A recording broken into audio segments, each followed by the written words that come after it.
So last month, I walked with Get the L Out at Manchester Pride. Oh, don't clap yet, you might not like the next sentence. Last year, I tweeted that you did not represent me, and last decade, I didn't identify as a woman. Time has changed me, and for good reason. A decade ago, I was 17 years old. I was tightly binding my chest, and I had shaved my hair, adamant that I was not a girl. I knew I was a boy because I hated the way my chest attracted attention. I hated my period. I hated the way boys looked at me. I knew I was a boy because I loved cars and trucks and mud and boxing and girls. I knew I was a boy because I didn't act like a girl.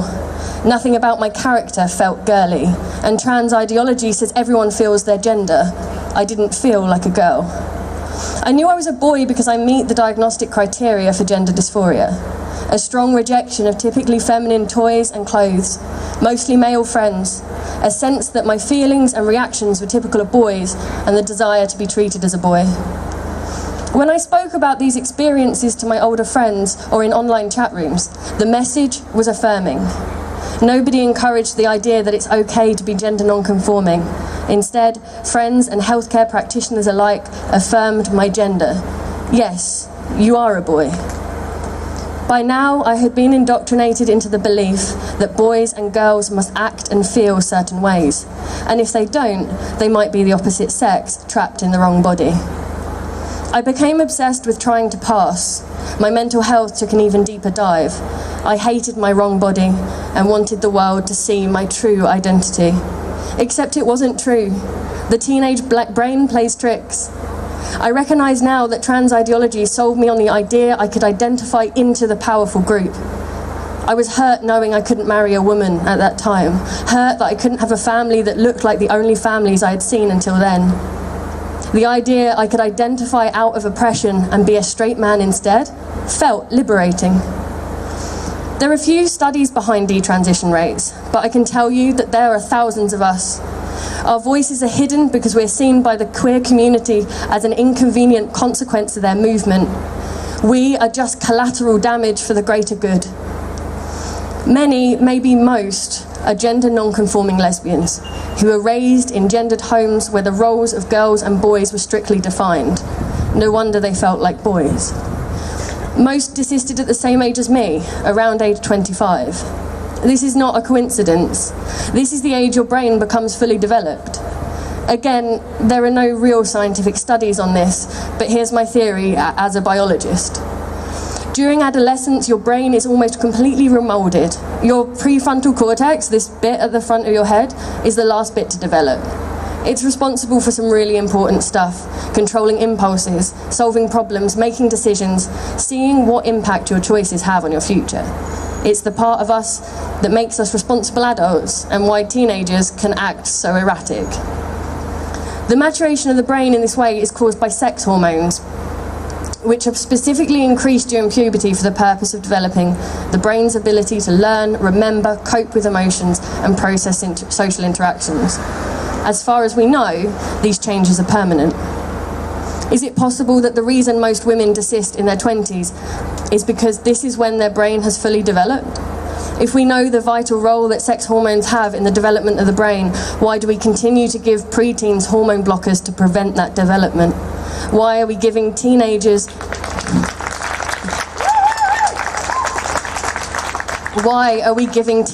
the choice to have cross-sex hormones almost 10 years before the part of the brain responsible for decision-making and understanding consequence has even developed? There is no evidence that hormone blockers are safe. This generation are guinea pigs, and the fact that scientists and doctors are staying so quiet about it is criminal. It is also concerning that once a teenager has started taking hormone blockers, they're much more likely to transition. As far as I can see, this is because hormone blocking makes desisting incredibly difficult. It almost completely destroys the chances of their brain maturing properly and working out their issues with their body. This should be a huge concern, but the research on the subject and conversations around this in the scientific community are almost entirely absent. Where there should be research, there is silence. We hear time and time again that hormone blockers are safe. Lesbian youth are exceptionally vulnerable to this type of ideology, particularly as many are gender non-conforming. Coupled with the oppression of the female sex more generally, many young lesbians will match the criteria needed for them to start hormone blockers from as young as 10 years old.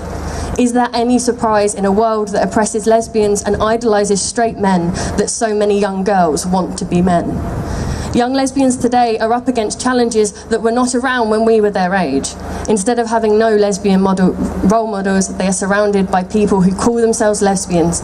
These people are often males who tell them that being a lesbian is transphobic because you are meant to be attracted to gender and not sex.